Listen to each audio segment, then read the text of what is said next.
Dear Ambassador Hutchison, Ambassador Ilka, Petras, Auštrevičius is not yet here.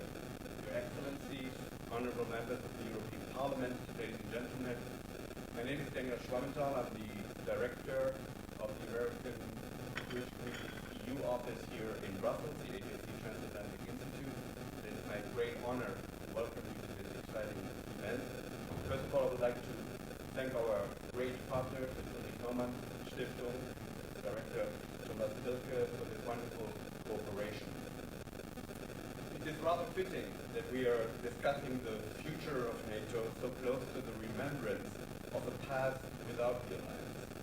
As we just commemorated the 75th anniversary of the liberation of Auschwitz, it is not difficult to imagine how different events would have unfolded had there been a transatlantic alliance of democracies already a few years earlier.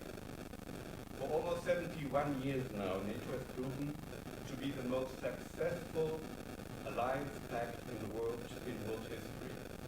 We did not only win the Cold War, NATO was also crucial in ensuring that it never got really hot.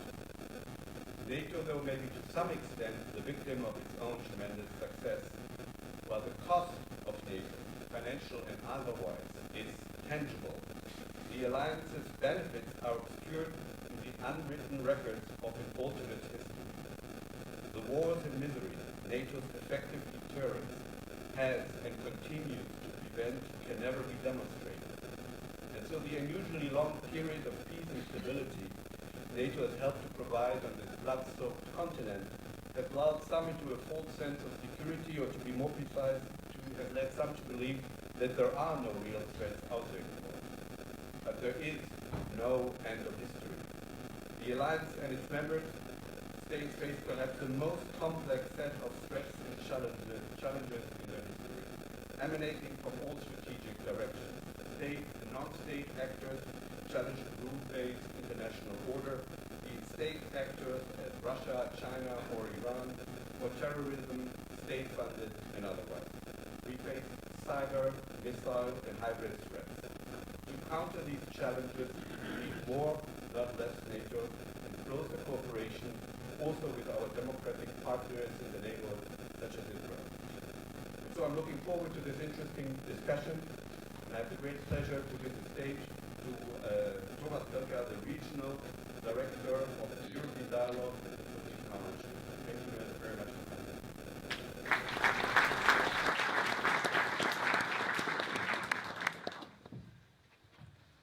Thanks a lot, Daniel, for the warm welcome.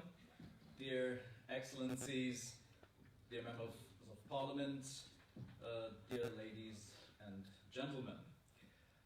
We, the Friedrich Naumann Foundation, look up to NATO. While she turned 70, we only celebrated our 60th birthday. We may be a little younger, but we share NATO's values and NATO's international approach. The Friedrich Naumann Foundation for Freedom operates in 60 countries on 5 continents, promoting human rights, free trade, international cooperation, and most important, freedom. We are pleased and proud to co-host today's event, and that is for 3 reasons. Firstly, we are happy, Daniel, to team up again with one of our best and long-standing partners in town, the American Jewish Committee. We are strongly connected by our interest in security politics and by our commitment to transatlantic partnership. I would like very much to thank you, Daniel, Michael, and your whole team for the excellent cooperation. Secondly, today's event reflects our own renewed ambition as liberals to inspire and shape public debate on the future of European security. At the heart of our defense programs in Brussels and beyond is our Security Expert Hub, conducted and represented by my colleague Sebastian Vogt. Our activities aim at promoting European defense integration by facilitating dialogue and formulating policy proposals. We strongly believe that the successful future of the transatlantic partnership will depend on a deeper defense integration among Europeans, and I'm deliberately saying Europeans and not only EU members here. And thirdly, I would like to stress that we are not only a German or a European, but also a transatlantic organization. For decades, we have been closely cooperating with our sister office in Washington, D.C. on various programs striving to preserve and foster transatlantic partnership. For the sake of friendship, yes, but also because of the values and the interests we share across the Atlantic. And it is against this background that the future of NATO is dear to our hearts and that we are co-hosting today's debate. Let me conclude by thanking our friend Petras, who has arrived perfectly on time, for bringing a liberal European angle into today's debate, our moderator Terry for running the show, and Ambassadors Hutchison and Lucas for accepting to sit in the hot seat today.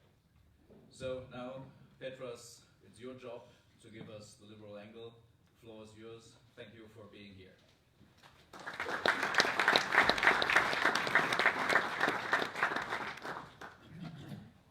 Friends and colleagues, I hope to give not just a liberal but common sense-based angle. We don't miss it with Brits going away. We just had a voting session, the last voting session, where our British colleagues took part, and I can tell you the emotion which prevailed over 2 days, last 2 days, it's something special. Usually you are very happy during weddings, right? Like new members joining the European Union. But when funeral comes, people sometimes are more thoughtful. And I didn't see in last legislature from 14 to 19 anything similar what happened yesterday and today. And I believe that our emotional link, our dedication to those common sense based British colleagues and liberal Democrats, very much of them, will prevail, and we will have outstanding cooperation, and we will look forward, not backwards in this regard. Ladies and gentlemen, thank you for this opportunity to address you shortly on this most important topic. I was long involved in NATO, EU, and issues around. I was a NATO PA, I was vice president of this organization. In the national parliament, I've been a long-standing delegate for NATO PA delegation as well.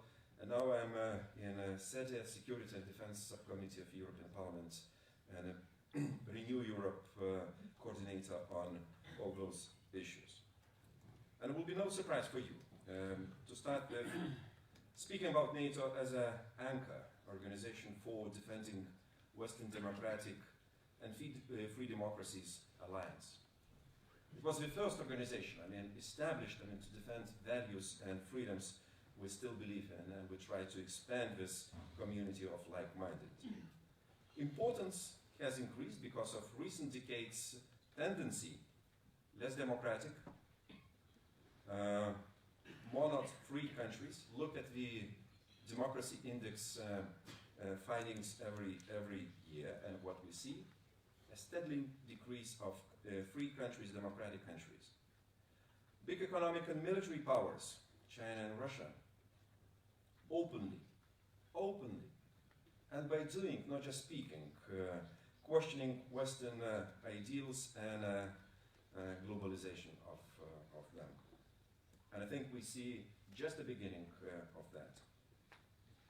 NATO is very different from 1990, or even before, by size, membership structure, new types of threats, cyber, hybrid, regional.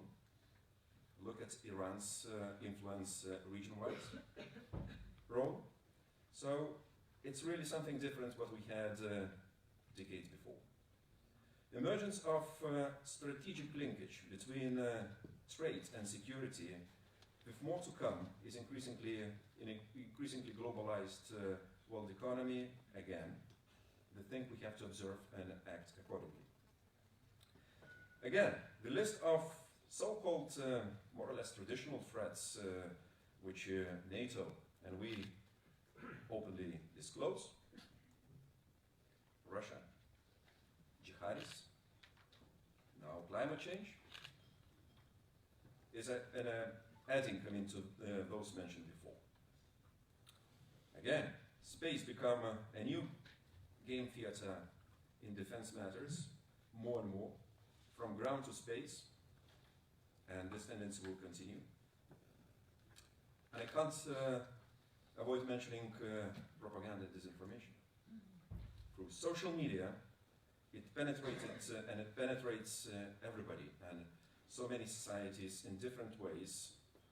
And there is no, sometimes, kind of borderline between real and fake. And with social media interference, it's further expanding. NATO is a transatlantic alliance of like-minded partners and must remain as such.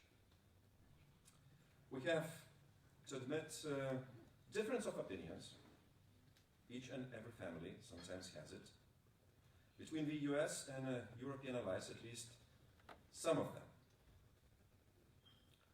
And at the same time, we have positively assess and acknowledge the European Defence Strategic Autonomy initiative coming from 2016, formally calling to decrease dependence on the US and achieve better level of readiness.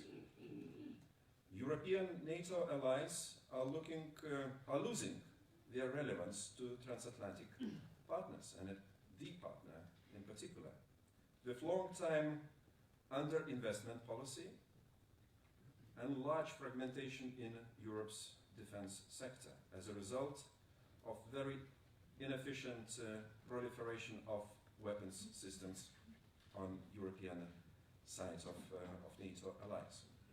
Just to remind you, the Europeans field 178 major weapons systems, while the equivalent US figure is 30. Europe has 17 types of main battle tanks compared to only one in the US. And 20 different types of combat aircraft, where the US has 6. Maybe we are too rich and too innovative in this regard. But does it bring efficiency and cohesion, interoperability? Lack of European cooperation is, in defense sector, cost between 25 to 100 billion euros. That's the assessment comes from the European Commission. How the NATO future might look like, taking even a personal angle into it. As you know, NATO is in preparations for 2021 summit, where some new strategic concept is expected to be outlined. We have to admit that NATO being flexible, thoughtful, and already been in kind of soul search exercise for some time. I recall times in 2010 and even before, when NATO was looking to become even a kind of humanitarian assistance and development assistance provider, because there was no job probably around for the time enough. From smart defense to pooling and sharing, so we will go to something else. What I would advise, and I would like to see from NATO, to do better, and for European part of NATO to do more. If that is a kind of path leading to future, I will be quite content with the developments. Secondly, NATO and EU undergoes a very big shift. We moved from ignorance, located in the same city, to cooperation. An EU strategic autonomy concept must be seen as a positive impulse for increased greater EU's responsibility over its security. But Europe should make everything possible to keep US interest in Europe better anchored. We have to admit that in many operations we are involved even now.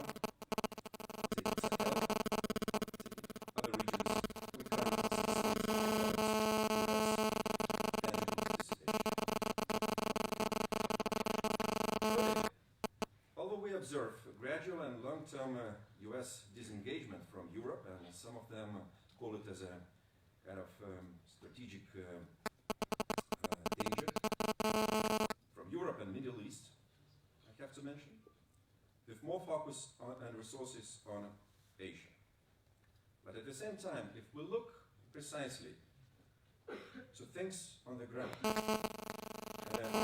want to bring to your attention incoming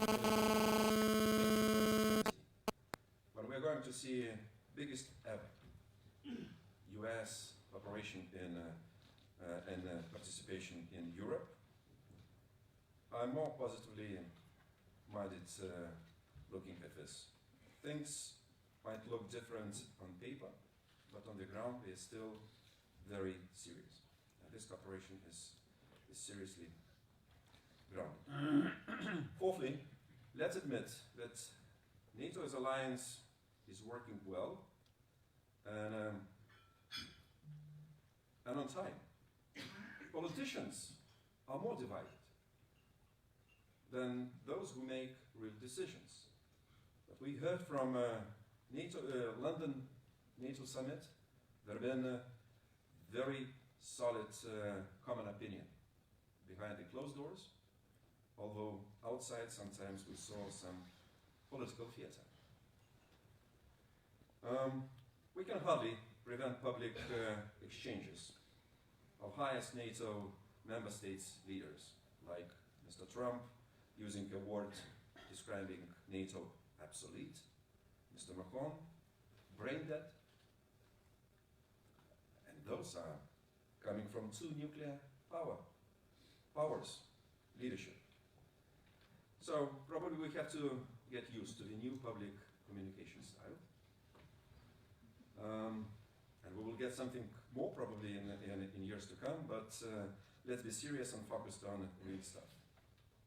Fifthly, NATO leaders and politicians, and this is my individual responsibility as well, we should look at new generation, both parts of Transatlantic Alliance, a new generation to win their minds and hearts, to keep defense spendings adequate and as high as it's needed. The public approval is our green light for decisions probably we have to make. But it's not automatic. We have to prove it. 2% is so much, I mean, for some countries, but maybe it's so little, I mean, once you assess the present situation. And sixthly, as we just had a Brexit vote, and the new partnership is unavoidable between EU and Britain. So EU and Britain should conclude an overreaching mutual security and defense partnership that sets a framework for indeed separate arrangements required in areas covered by different EU policy instruments and procedures. I'm looking forward very, very much to this partnership, although I was not very optimistically minded after giving a mandate for negotiations from Security and Defense Committee. To my mind it was too plain, too simplistic, and too automatic. But who knows? With good negotiators to come, I believe we can change this, since, ladies and gentlemen, Europe is facing not just a transatlantic challenge. Now we're facing trans-channel challenge as well. Thank you.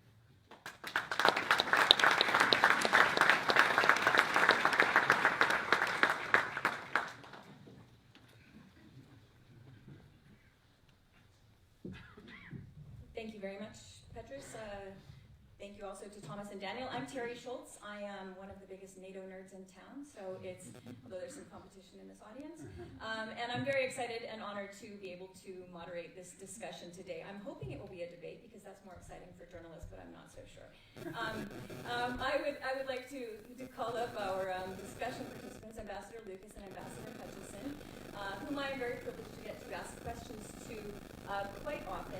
And so today I really see my role as being a moderator and letting the people who made the effort to come here participate in discussion with these two experts. And also we are very lucky to be live streaming this event, and so it's going to be exciting to hear from people out there who are watching us. And this is the first time that I am using this tool that we're going to use called Slido.com to this extent. But let me explain what I understand about how it's going to work. So now, for once, I mean, most moderators don't like to see people looking at their phones during debates, but now I would like you to take out your phones if you'd like to participate and go to Slido.com. And there will be a hashtag, and you put in NATO 8.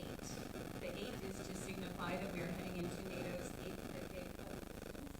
And here, there will be a poll activated momentarily. And we would like all of you in this room and out watching us to let us know what you think the biggest threat facing NATO is today. And so you see here we have choices of Russia, China, terrorism, internal divisions, and that would include the ones that Petras mentioned. Is NATO obsolete? Is it brain dead? There are numerous other disputes. Should Turkey be kicked out, kept in, be dumped from the F-35 program? All of those things. The next one, new weapons technology, and although that may make people think about missiles, as somebody who tries to fight disinformation, misinformation, and ignorance on my beat every day, I consider social divisions being purposely riven by social media, by trolls, to be considered as new weapons technology. And then, of course, Russia and all of its various forms of attempts to bring down the alliance.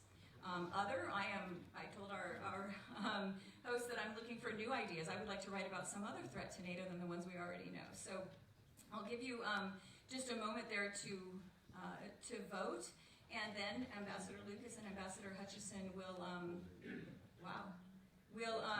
the first question I'm going to ask them is to address whether these threats are reflected inside the alliance, if this is what they see every day on their jobs, or if it's something else.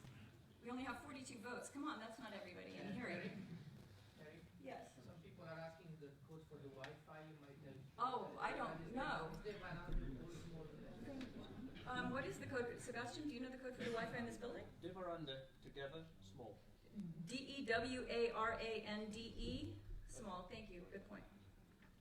Okay, I'm going to take my seat.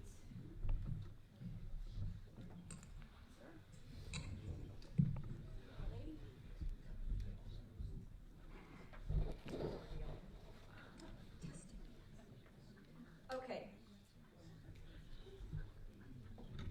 We're still getting the votes in, but it looks like we have a clear winner here anyway. I'm going to let Ambassador Hutchison start, and we have purposely not opted to have opening statements so that we can have more time for this these discussions here. And actually, I'm sorry, I need my phone to keep track of time here. Sorry about that.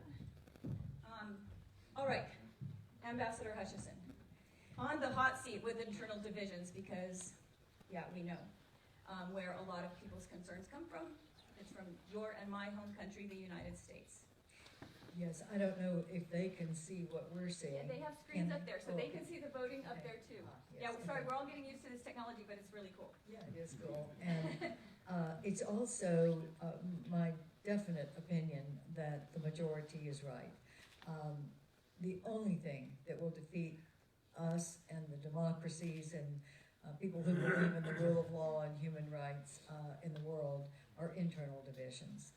And I think that we are seeing, as we have grown, which would be normal, more and more areas where there are disagreements.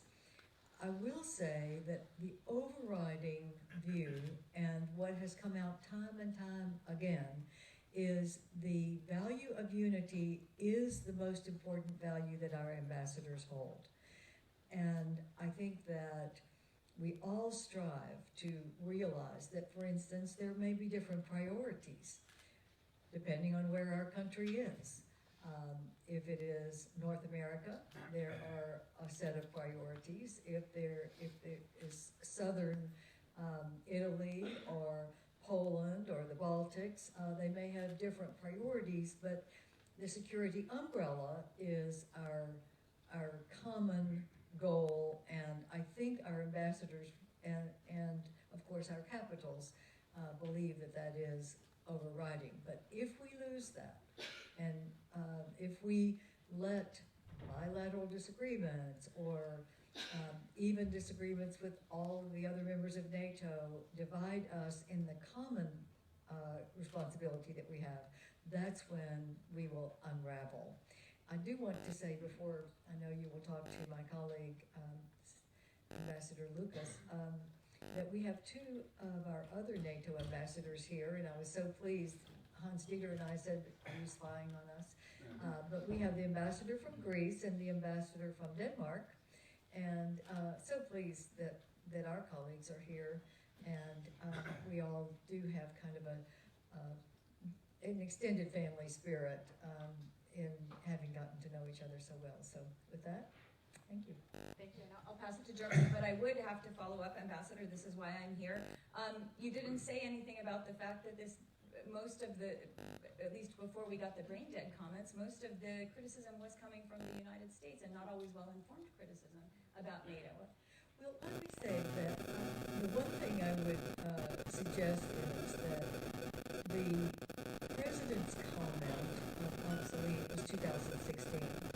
President Macron's comment that it was brain dead was 2019. I believe the President of the United States now does have a lot of confidence in NATO. He just last month, or maybe 2 weeks ago, said he wants NATO to do more in Iraq and the Middle East. I think he has confidence. His cabinet certainly does as well. And I think President Trump really took on President Macron. I think that was in the public arena. And I think there was a real sense in London at the last leaders meeting that transatlantic bond is what describes NATO. And everyone in those meetings, and I was in those internal meetings, as was Ambassador Lucas, transatlantic is our strength. And I will say one more thing as my personal observation, because as many people know, I was in the United States Senate for 20 years, so I had that perspective. But my perspective now that I have been in NATO and have been a strong supporter of NATO throughout my career, that this is the special nature of NATO that I didn't really realize was so important, and that is we bring very different perspectives on security.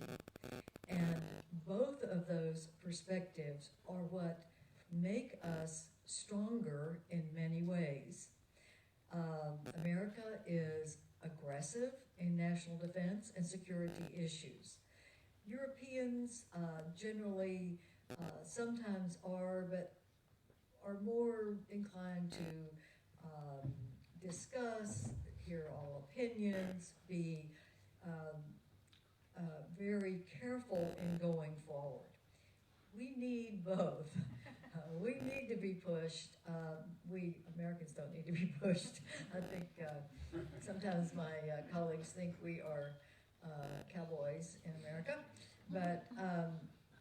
but we do push the alliance, and our other colleagues, in varying degrees, will say, well, let's talk about this more. Let's make sure that we're on the right track. Let's make sure that we've heard all the views, which is very valid, and we do need to think through what we're doing. But I think that's the value of the importance of transatlantic bond. don't think Europe could do what we're going to need to do in the future by itself, nor do I think America could do what we need to do in the future by ourselves. Because our challenges are, they're big now, but they're going to be bigger in the future because of new weapons technology, because of the rise of China and the more hardening of China. And then we've got Russia and terrorism as well. So we need all the democracies and the freedom lovers of the world to be with us, our partners as well as our allies. So I think the transatlantic bond part is the strength of our national and international security.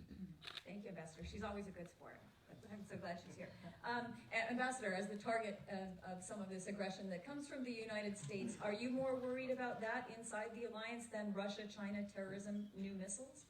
Well, I think that, the fact that so many sort of voted in favor of internal divisions is quite remarkable, and it reminds me a bit of a famous saying by a very important German strategist, Karl von Clausewitz, once said, unity is the center of gravity of any alliance.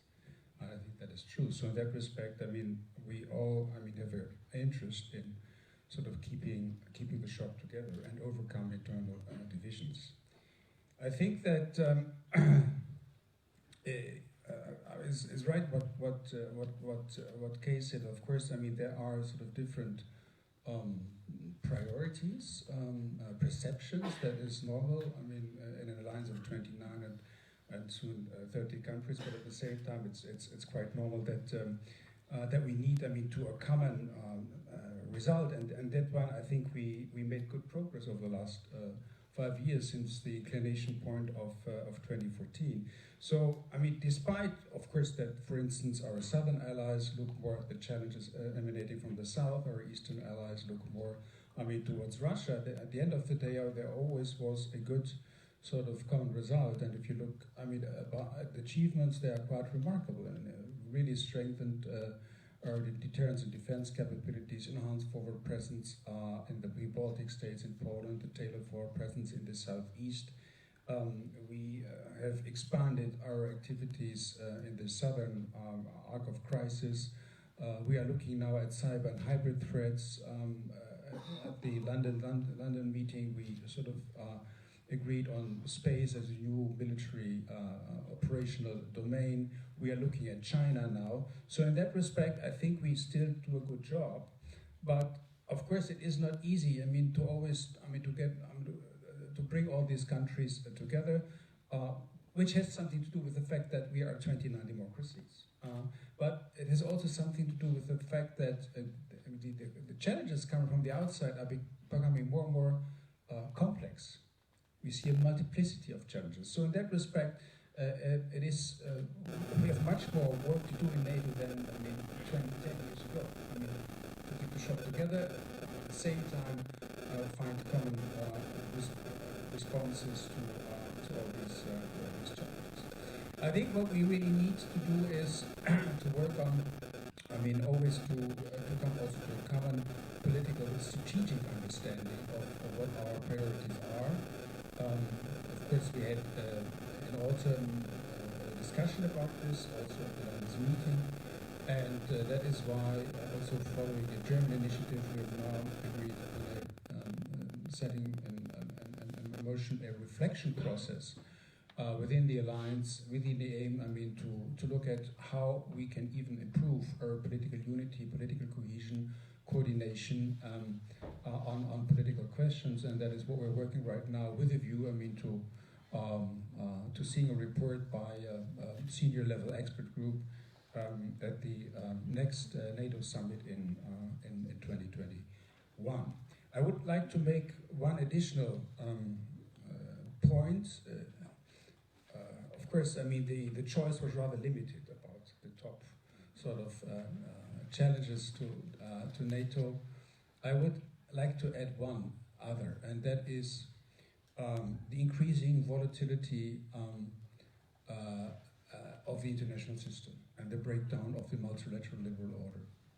And that, in my view, is one of the key challenges also, I mean, to NATO, to what we call the political West. And that is why NATO is so important as an institution. I mean, besides the military aspect, I think NATO stands for effective multilateralism and security policy. And it's an institution, and in these institutions, like NATO, I mean, provide for more predictability and go against volatility. And that is why I think why NATO is so important. But it's so important also, I mean, to keep this unity, I mean, beyond, I would say, the Euro-Atlantic space, as a symbol, you know, that we still believe in multilateralism. And who's responsible for the breakdown in the international order? I mean, this is a long topic. I mean, these are, of course, powers who have put into question, I mean, the rules-based international order. I mean, we have seen this in Eastern Europe, in the Ukraine, with Russia putting into question fundamentals of the European security architecture. We see it in many, many other areas. So in that respect, I think that is something which we need to follow very closely, and I think that NATO can really make a huge contribution to maintaining the multilateral order. And I wanted to ask the audience, did anyone else in here vote other as the biggest threat to NATO? Or did everybody fall in line with our... Oh, good, there's one other back there. Could you tell me what you consider the biggest threat then, that wasn't on the list? No, I was commenting that all of them are relevant, but Iran also should be included among the options.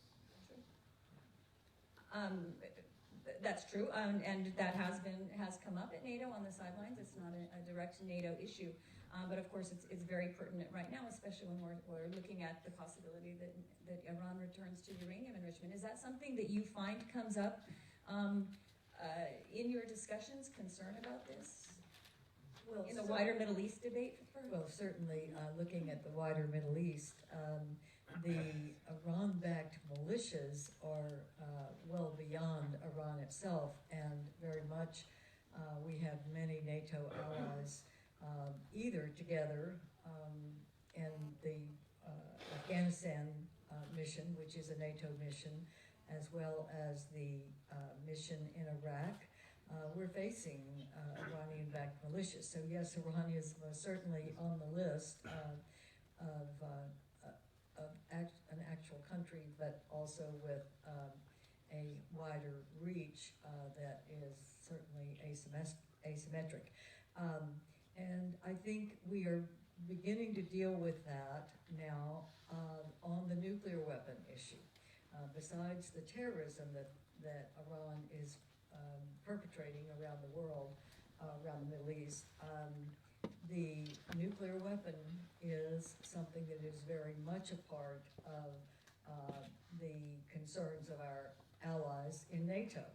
And of course, America has stated very clearly that Iran cannot have a nuclear weapon because we're seeing how destabilizing it can be when a rogue nation has a nuclear capability, as we have seen in North Korea. So I think that Iran should be on a list of relevant concerns of NATO, and this is where we are certainly working with European allies to bring everyone together on being very firm with Iran, not to continue trying to perfect a nuclear weapon. Ambassador Lucas, would you share the view that the U.S. role on the Iran question is to bring everybody together? Well, I think that... Exactly, putting it that way. To prevent them from getting a nuclear weapon, I can fill out that question. Is the way the U.S. is handling the Iran issue bringing everybody together and working to prevent a nuclear weapon? Well, I think that, with regard to the assessment of Iran, there's a great deal of agreement between the Europeans and the Americans insofar as we are concerned, first of all, by Iran's regional behavior. We are concerned by the Iranian ballistic missile program, and we agree on the common goal that Iran must never get a nuclear weapon. But I think, of course, it's obvious that we don't agree really on the way ahead as far as this common goal regarding preventing Iran from getting nuclear weapons is concerned. So in that respect, and I can say also, and this room that I was the German chief negotiator on the JCPOA, so I'm particularly I didn't know that. attached to the JCPOA. I mean, not because I spent 4 years of my life on this agreement, but I'm really convinced that this, of course, like every agreement, I mean, has its shortcomings, but it's still, I mean, the best way to prevent Iran from getting a nuclear weapon, and that is why I think we, as Europeans, or the E3, but the European Union and many others still, I mean, do their very best in order to save the JCPOA, and that is where we have the disagreement with the US, who is pursuing the maximum pressure campaign, which is not, I mean, our preferred way to get to this common goal. I have to really struggle not to go on Iran because I want to bring everyone else in. Please be tweeting about this debate at #NATO8. And you can see on our Slido.com slate here the questions that are coming in from this room and from elsewhere. I will take a question from our live audience, and then I will probably bring up Turkey because it's something that both of our guests here will have a lot to say about. Okay, Brooks, your permanent position at the top of the list. Brooks Tigner, Jane's Defense Weekly. Do I need a microphone? No. Why did we not think about that? No, because we can hear you and I can Okay, repeat fine. Just two quick questions. Trump is putting pressure on the allies to do more in the Middle East. I don't want to get into the politics of it. I don't think you'll address that. Let me just ask a pure geographic question. Do you see any place or anything that NATO could do beyond a slightly expanded training role in Iraq in the Middle East? Yes or no? Okay. And secondly, Turkey. If we can believe reports that Turkey is transporting fighters from Syria to Libya, is this a good or a bad thing?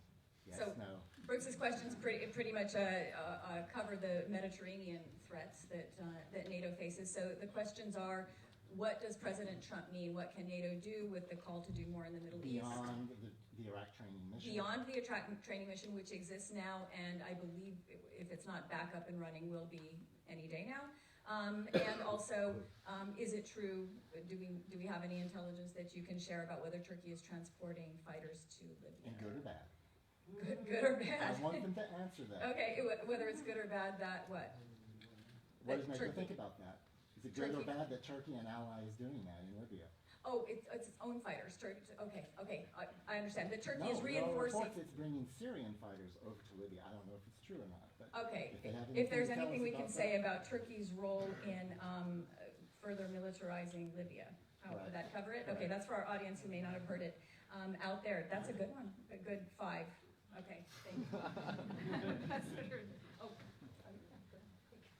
Well, I'm not going to interpret what President Trump meant with NATO Middle East, but I can say that I mean NATO is of course already active in the Middle East. You mentioned the mission in Iraq, so there's no discussion on what could we be doing more in Iraq. There is Afghanistan, of course. I mean, it's not strictly speaking, it's not Middle East, but it's Central Asia, of course. But beyond that, of course, NATO is already active in the context of the Mediterranean dialogue with a number of Mediterranean countries, including Israel. That is one of the very few formats where countries such as Israel, Jordan, Egypt, Algeria, Tunisia, Morocco, Mauritania at one table together with NATO. There is the partnership with the Gulf cooperation countries in the context of the Istanbul Cooperation Initiative. So there are a number of partnership activities going on. There is we have stepped up our defense capacity building efforts, in particular with regard to Jordan and Tunisia. And I think if we speak about NATO's role in the Middle East, I think what we always could do is to do more with regard to partnerships. I mean, that depends a bit, of course, on the interests of partners, but I think doing more in these areas, I mean, is always something which we can consider, and I think we should do this also in close cooperation with the European Union, because I mean, the Middle East is an area where the European Union is hugely active in the field of development, for instance, but also financial assistance, CSDP missions, and so on and so forth. So that is, I think, that's also a good field. I mean, for more NATO-EU cooperation. And on the fighters, I have no intelligence on that one, but I can only say, A couple of days ago, we had the Berlin conference on Libya with a very substantial final communique. And the very essence of that is that sort of commitment from everybody to refrain from external interference. And that is what we have now to look at and to work on, and particularly also with regards to respecting the arms embargo. And that is, but otherwise it will be very difficult to maintain a ceasefire. And that is one of the reasons why we think that the results of the Libya conference should also be endorsed in the Security Council resolution, so it's binding for everybody. I would just agree totally with Hans-Dieter on the issue of any outside influence in Libya. I think all of us are in agreement there should be none. And I think everyone on the outside has agreed to that at this point. And it's a fragile, I think, agreement, and one that we need to continue to watch. But I think we're all in agreement that there should not be any outside military movement in Libya. On the issue of can we do more in Iraq and in the Middle East, yes, NATO can, and I believe that we will certainly start looking at it in phases. But number one, the de-ISIS coalition is still the most important priority for NATO and for the U.S. and our allies. We cannot allow the disagreements, the instability in Iraq to affect the de-ISIS coalition, because if ISIS starts rising again, none of us are safe. So that's the most important thing. It is not NATO that is in, NATO is in the de-ISIS coalition, but it is a coalition that includes many partners. It's in the neighborhood of 40 partners that are committed to fighting ISIS wherever it is, which means Syria as well as Iraq and in Afghanistan. So we are united in the coalition, and NATO is a part of the coalition that will continue to stand so that ISIS cannot resurge again. I think one way that NATO itself, as its mission, which we call NMI, NATO Mission Iraq, is to do more of the training of Iraqi troops to fulfill more capabilities that would allow the de-ISIS coalition, which is working separately in Iraq, but in close contact, of course. I think we can do more on taking some of the burdens off of the de-ISIS coalition for training and advising more Iraqi troops to come on board to be able to protect their own country. And that would be the first phases of what we would try to have coming into the NMI, the Iraqi NATO mission. Ambassador, the killing of Qasem Soleimani forced both the coalition and NATO to suspend their training missions in Iraq. Was that helpful? Well, I think because of the disagreements that are within Iraq, the government is now trying to let things settle down, and I think all of us want the de-ISIS coalition to come back into its place of strength to keep ISIS from forming again. And part of that is for the government to be able to start working together to assure the security of the Iraqi people as well as the troops that are there fighting the terrorism there. So I think, yes, it was the right thing to do for force protection to pause the efforts, but I think we are in a very good place to begin to go back into both assuring that ISIS doesn't rise at the same time, that the government of Iraq, which has different factions represented in its parliament, is certainly in a lot of conversation about the NATO forces coming in, which has a very positive view, and we believe we will be reaffirmed as the Iraqi people wanting NATO to be a force there, because we are working with the Iraqi people themselves to make them stronger in protecting themselves. So I think it was right to pause, but I think we all know that going forward there will be strong activity of NATO, and that the de-ISIS coalition will also continue with the support of the Iraqi people. Can I just ask a quick factual follow-up? Has the threat of Iraq asking the U.S. to leave has that been assuaged by now? Well, I think certainly the parliamentary vote, which is certainly a valid vote, but almost half of the parliament did not come in for the vote. So it's not as if this was a unanimous view in Iraq. It was certainly an important view, and it was the majority by, I think, a few votes, but that was because several of the factions just boycotted the vote.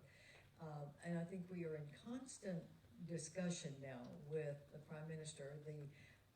The government itself is a caretaker government. So we are working with the Prime Minister, who is still the Prime Minister, but the President has resigned, and so I think we are trying to visit with all of the factions.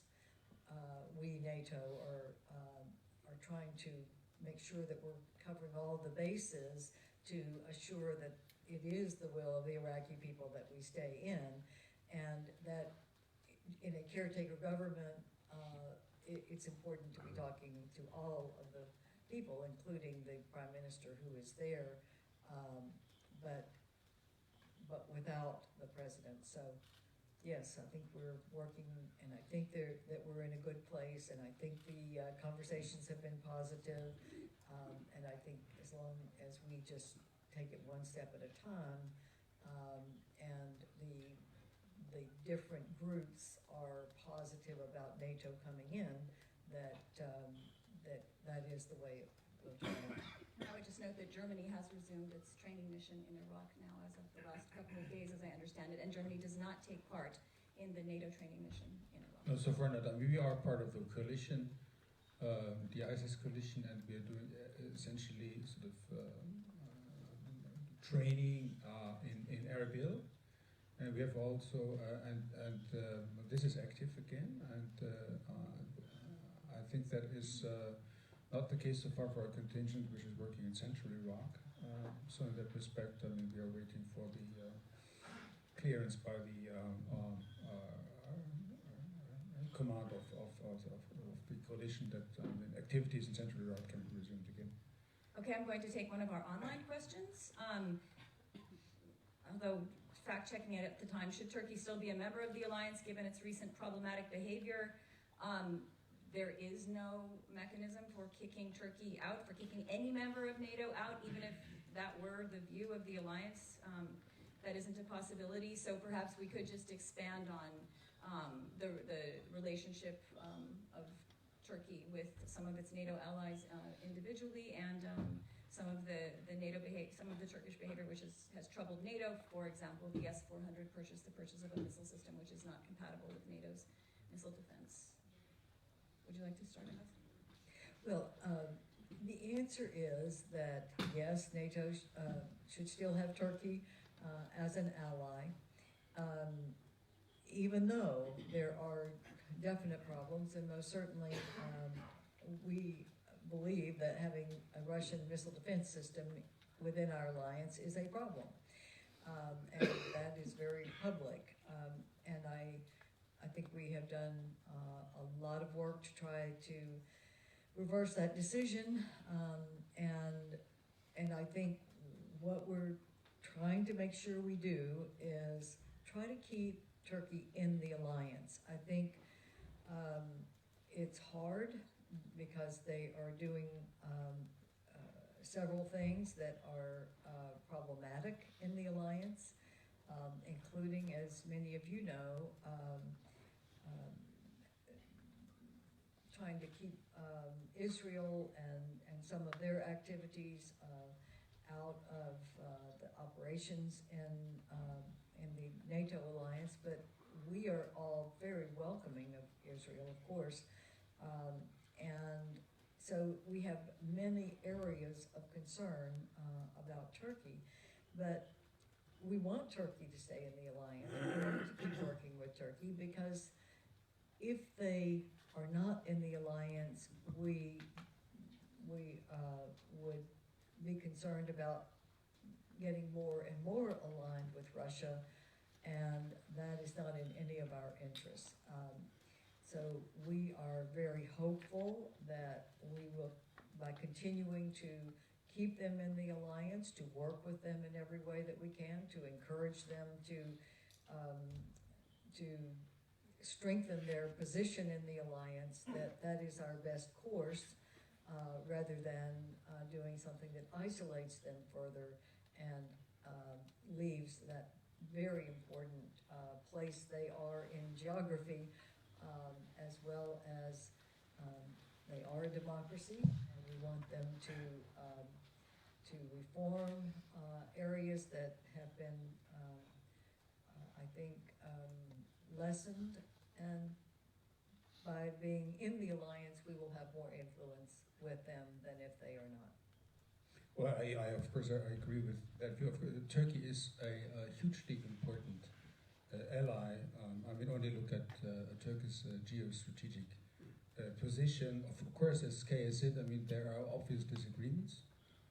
The S-400 is one element here. The other one was Turkey's military intervention in northern Syria. I mean, there is, of course, that's more for the EU side. I mean, the question of the border agreement with Libya, drillings, and so on and so forth. So there are these, of course, are difficult topics, and I think that we in NATO, we don't conceal these differences, and I think we have quite an open and frank discussion with our Turkish allies on these questions.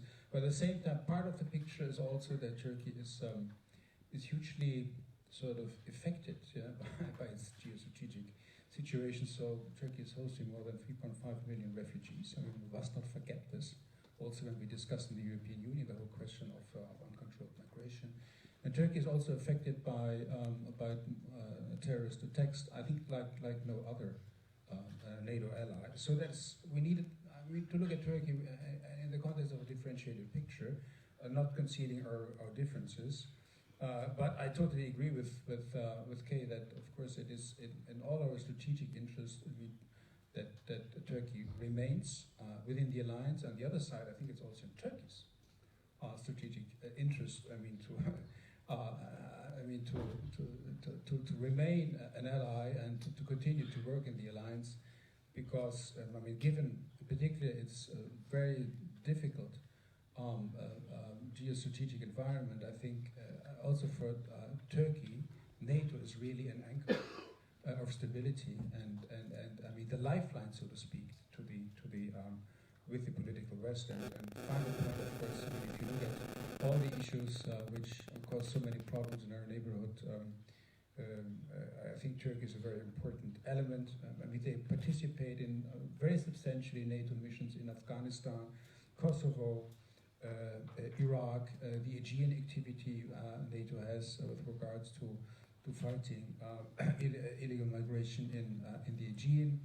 And also, if you look at the various formats aimed at coming to a solution with regard to the Syrian question, Libya, the Libya conference in Berlin, Turkey played a very important role. So in that respect, I think, of course, we need to continue to work with Turkey, and particularly also as an important ally.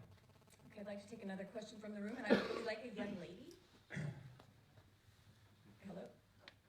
Okay, am I going to have to call? Yeah, I can't tell who they are down there. I know someone in here who always has a question. Where is she?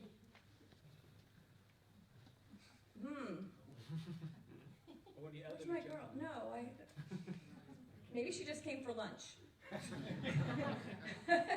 Okay, I am stunned as a member of Women in International Security and everything else that no young ladies in this room are standing up to ask a question. So, a young lady here in the front row. Not that young, but thank you. Can you introduce yourself? Sorry, Catherine Fiore, EU reporter. I'm here more of interest and to inform myself, I have to say.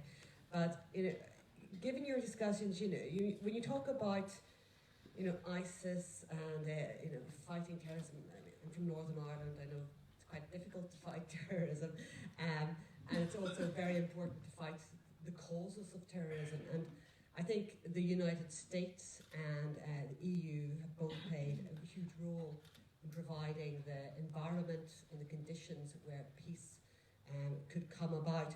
So, I'm thinking of my narrow parochial concerns, but how would you apply that in the wider environment? And I have to say that I'm a bit concerned when I see the Middle East peace plan, where there doesn't seem to be any consideration of the other side of the argument. There doesn't seem to be enough involvement of the EU, and I think the US and the EU, when they're working together, can be a tremendous force for good and to fight not just terrorism but the causes of terrorism. So maybe you could say something about that. But that's a lot of questions. Middle East peace plan, the one that was Middle East. A general philosophical approach. Okay, and there was a question on here on our online slate about Israel becoming a member of NATO. We could at least talk. Israel does have a relationship with NATO, and there are many partnerships in the Middle East that often don't get press because I don't write about it, and a lot of us don't write about it. But there are partnerships in Jordan and in a new center in Kuwait. Maybe we could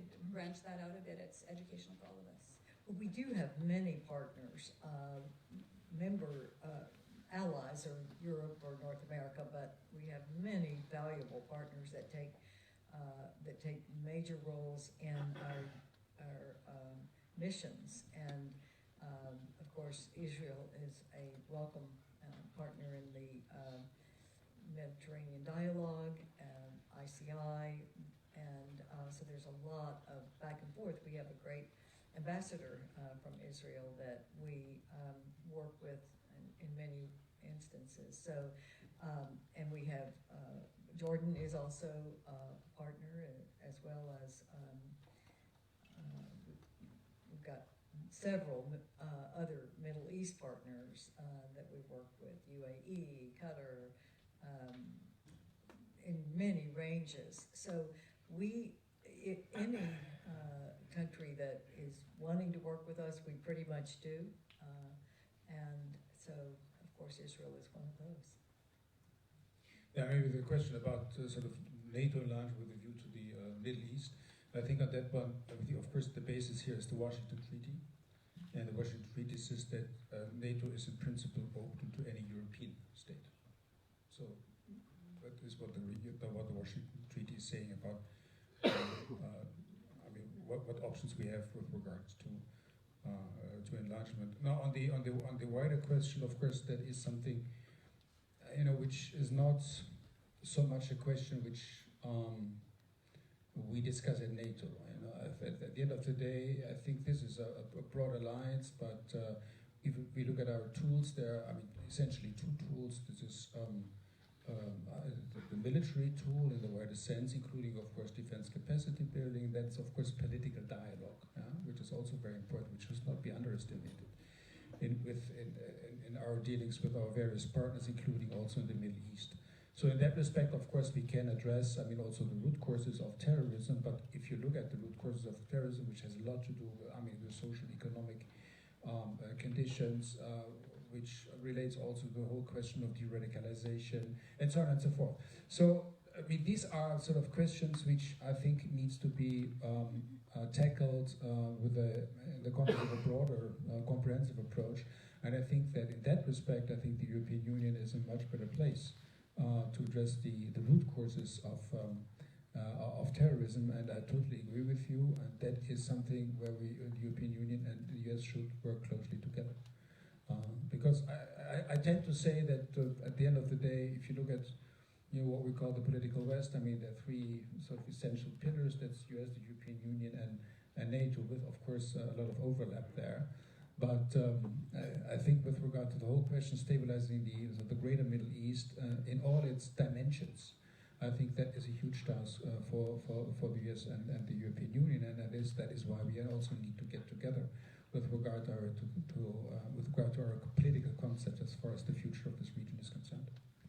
Okay, I'm going to go to another question that came on our slate here, and this is a very sensitive question, not just because I do work for a news organization that was involved here, and Ambassador Hutchison, this comes down on you, or to you, I should say. When the Secretary of State says to a journalist, in this case Mary Louise Kelly at NPR, there were some repercussions from this interview, that Americans don't care about Ukraine, yet NATO allies, NATO as an organization, and the EU are very much focused on helping strengthen Ukraine. Does this not make that effort much more difficult and embolden President Putin to play around the edges of Ukraine? Well, I think the Secretary of State and everyone else, the President of the United States, Congress in the United States, are very supportive of Ukraine, and we are giving them billions of dollars in equipment, in arms, and humanitarian aid. The EU is also doing humanitarian aid, and we want the people of Ukraine to have the freedom and the human rights and the rule of law that would create an economy for that country, and that is a unanimous view of America and all of our administration as well as our Congress. Ambassador Lucas, have you been troubled by the things we've been hearing about U.S. policy on Ukraine? Coming out of Well, I think as far as, I mean, what we're doing together in NATO, we are totally lined up.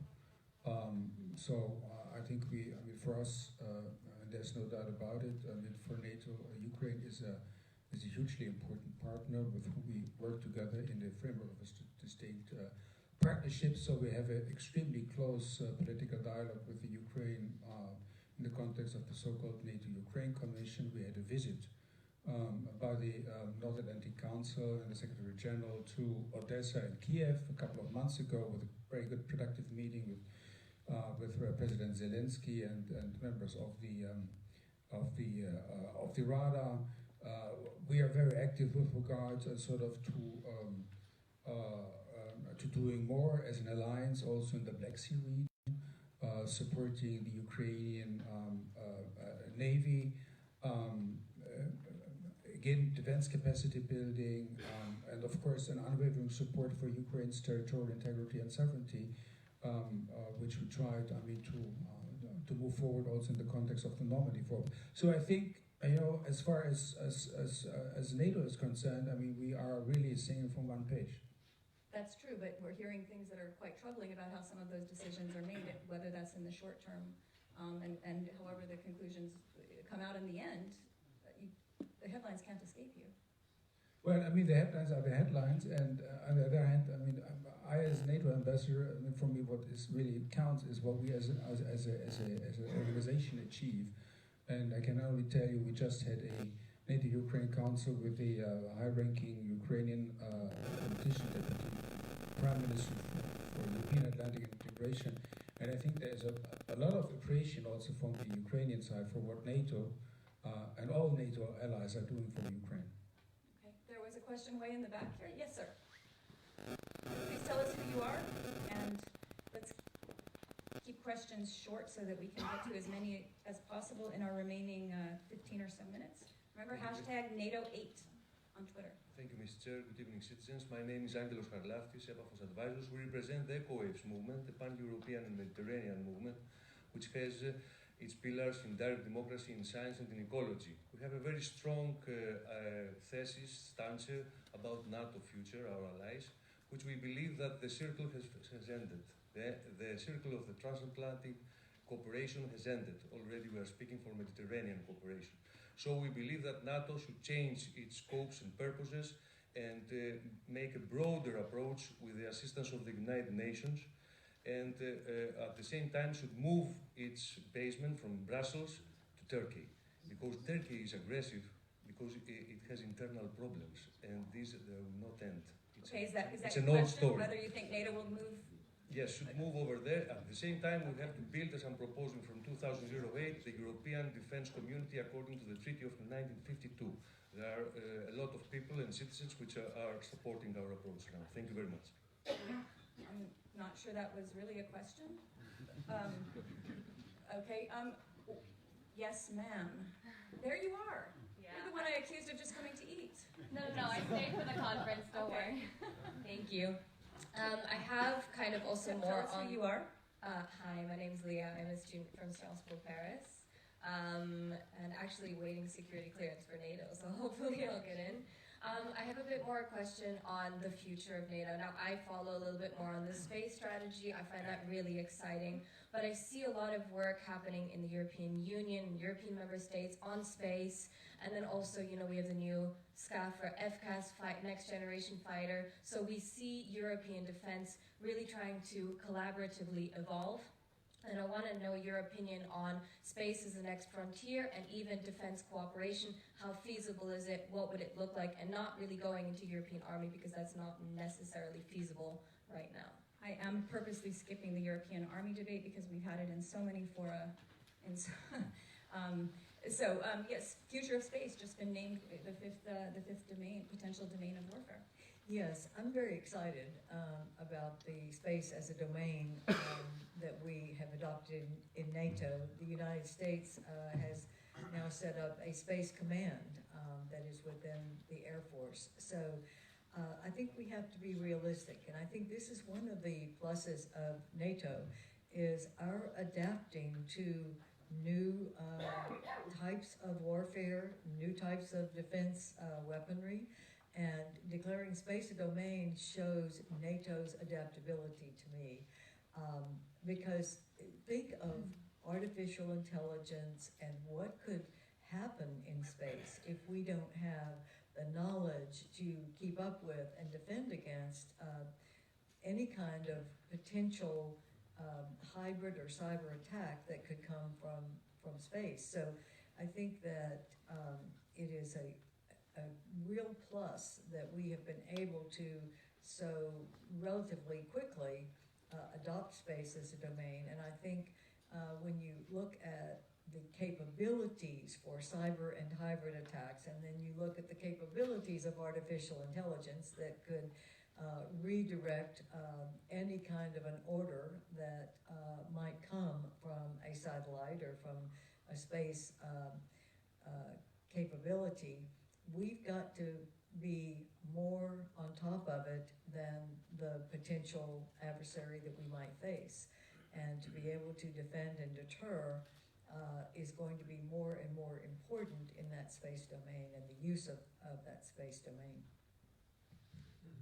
Yeah, there's nothing to add with regard to space. I also find it important. I think it's an impressive example of NATO's capability to adapt. And I still think, if you look at the fact that this is an alliance of so many nations, democracies, and that we are ready, to do so many things. I have been ready to do so many things in the last 5 years. I think it's really amazing. Yeah? And there's of course more to come. But again, this alliance will only survive if it lives up, to its key commitment and obligation, that is to protect our nations. And for that reason, we need to be able to adapt.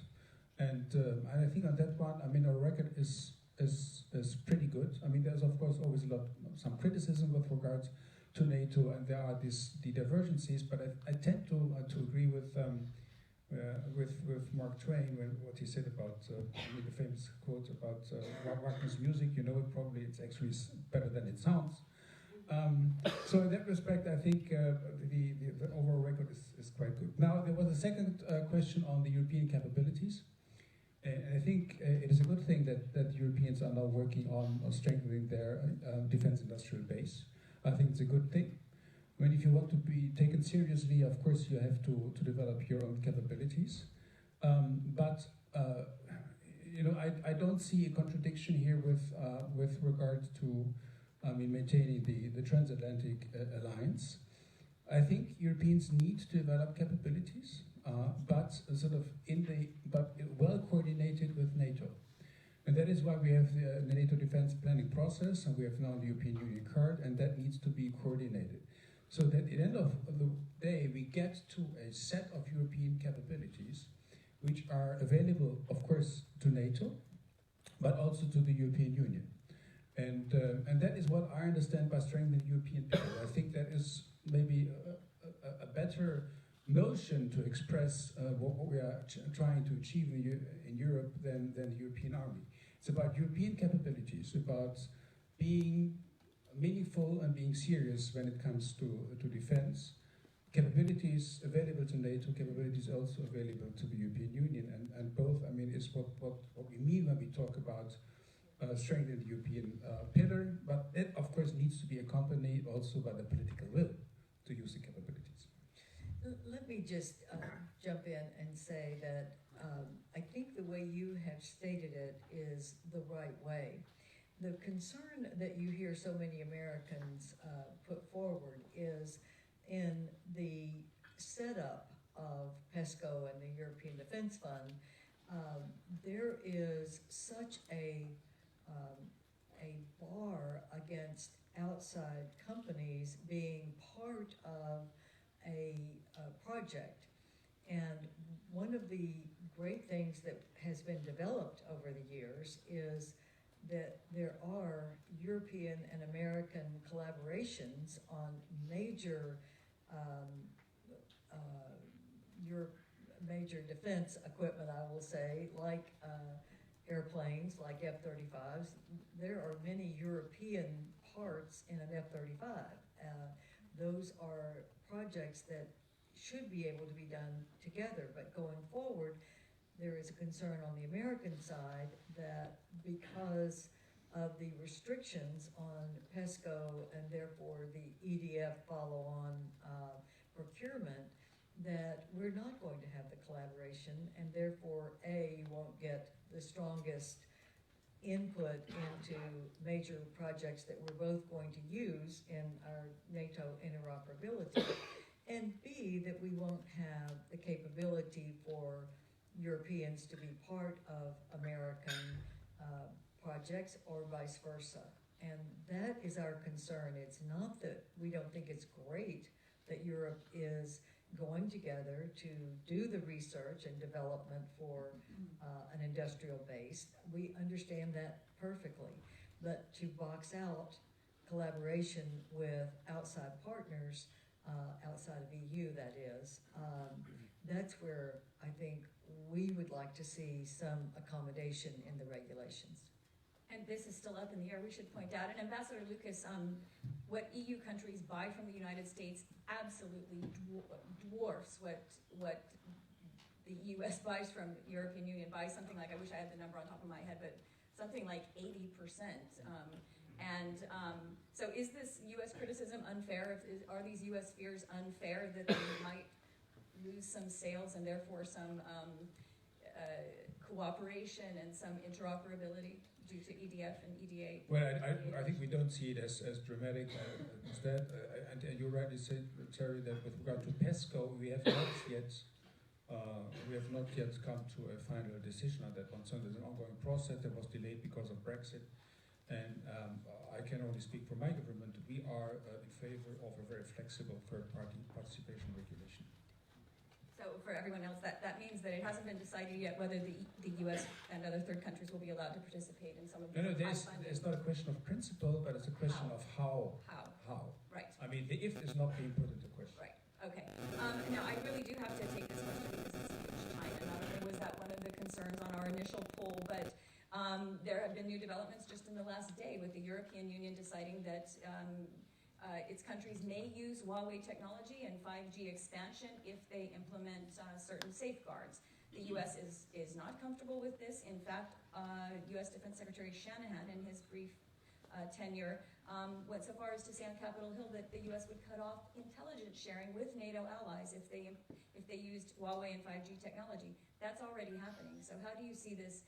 The response from the administration has been swift in disappointment. with this decision yesterday. Ambassador, how will that play out when you're talking about NATO's having to share information? Well, I think that it is an issue that we are very concerned about. The capability for Huawei in any part of the communications network that would then come into the defense and security arena. We were disappointed, of course, in the UK and have asked UK to reconsider. And there are other countries that have some Huawei. UK says theirs is only in the commercial sector, but then the question is, if there is a communication between the commercial sector and the security sector, then is the poison then in the system? So I think we have a lot of work to do if we are going to keep our systems secure from interference.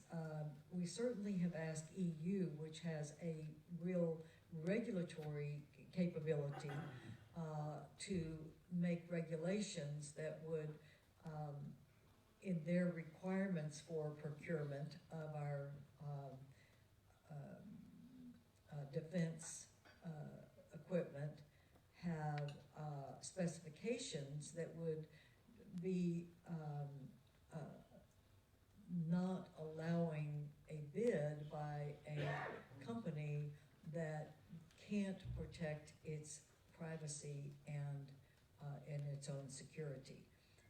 So I think that is something that is to be worked out. We're concerned about it, but China itself is an area that all of us need to be very, very cognizant is not only rising economically, and we are all trying to work with China in the World Trade Organization and in trade and tariff relationships to bring them into the rules-based order so that we are competing on a level playing field. When China was a third world country, we let them get by with not being exactly fair because they subsidized, they stole intellectual property. But now that they are a major competitor, we're asking for a level playing field. This is EU as well as the US and others in concert. And I think that in the area of the buildup, we are seeing China then become also more active militarily. And I think we have to recognize all of this and look at what they are doing and try to bring them in to the rules-based order. We want China, and we think it would be in China's interest as well as our own, to have a robust trade relationship. But a robust trade relationship cannot be grounded in an unlevel playing field.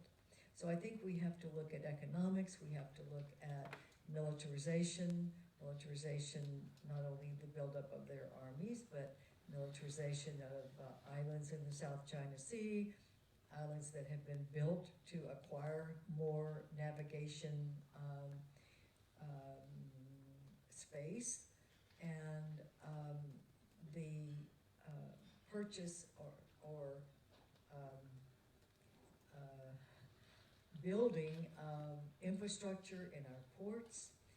China controls 70% of the container ports in the world, the biggest ones. So I think we've got to be very, very cognizant of China's rise, work with them to bring them into the rules-based order, make them a level playing field competitor with whom we can have a good relationship. We, the Western democracies that are in the rules-based order, so that we can build both of our economies. At the same time, Ambassador, this is one of the areas where the Europeans would say perhaps President Trump's strategies haven't been so constructive on working together with the EU to counter some of these joint concerns about China. So I will let you come back if you would like, but Ambassador Lucas, do you feel that that the U.S. has helped build a joint Western, not defense, but resilience toward the rise of China, and specifically on 5G? Are you sure with this new allowance granted by the EU yesterday that Germany can protect its network against a potential interference by the Chinese government? Well, as I understand, that what the EU presented yesterday is a toolbox. Yeah. Right? So it's a toolbox from which you can sort of choose. We have now the British decision on 5G. In Germany we still have a very sort of lively debate, which is not finalized yet. But I think if you look at the EU toolbox, the British decision, also the mainstream of the German debate goes very much into the direction not excluding a company as such, because where it comes from, but look at very specific sort of security requirements and security standards, which then should provide for a safe and secure IT architecture, and that is what we're looking right now to define these requirements. And that is by the same principle has been followed now, I think, by the Brits. But as I said, the discussion in Germany is still going on. But it seems to me that this is a bit more the mainstream here in Europe. But I think that we should, of course, this is a very important topic. But at the same time, I think we must not reduce the question of China, to 5G. But it goes beyond that, and that is what we have been doing now in NATO over the last year. Try to look at the various areas where China is playing a role as an actor relevant for security policy in the Euro-Atlantic security area. And that is, of course, critical infrastructure. Kay mentioned ports, but China is also a very important player. In Afghanistan, where we have our most important military operation. China is developing very modern weapon systems, hypersonic, for instance. China is playing a role with the whole discussion with regard to the whole discussion on the end of the INF Treaty, with regard to the question of the extension of the New START Treaty, so the whole global arms control architecture, and there are many areas. So there's good reason to look and to analyze China's role, and we are still doing that. So there are no final conclusions. But I think if you look at critical infrastructure, of course, one important area is strengthening resilience. At the same time, I think there is also at NATO a strong consensus that, of course, we do not see China as an enemy or an adversary, but as an increasingly important player, the behavior of which we need to analyze, and first to whom we need to adapt, but also with whom we need to engage. So there is some sort of engagement also already between NATO and China, but I think what we also need, and also to better understand China, is to have a dialogue with China, but at the same time, of course, talk to our partners in Asia Pacific. So we have now a very sort of strong relationship, and have a stronger relationship, I'd say, with very important partners in Asia Pacific, that's Japan, Korea, and New Zealand and Australia, for whom China is also very important. So these are a couple of areas where we're active right now, but we have just started it. It's one of the many areas NATO is now new areas NATO is now focusing in, but I think China is really a very important factor here. And your last sentence on your initial question, I think that the importance of China in the global system is a good rationale also for the transatlantic relationship in future in any respect. Unfortunately, it's one of the ones where there isn't a lot of dissonance at the moment, right? So I'd be like, no, you don't have to start because we're out of time. But he was about to answer that, and that's well, I'll catch you later on that one. No, there isn't. It's something where we haven't seen a lot of disagreement.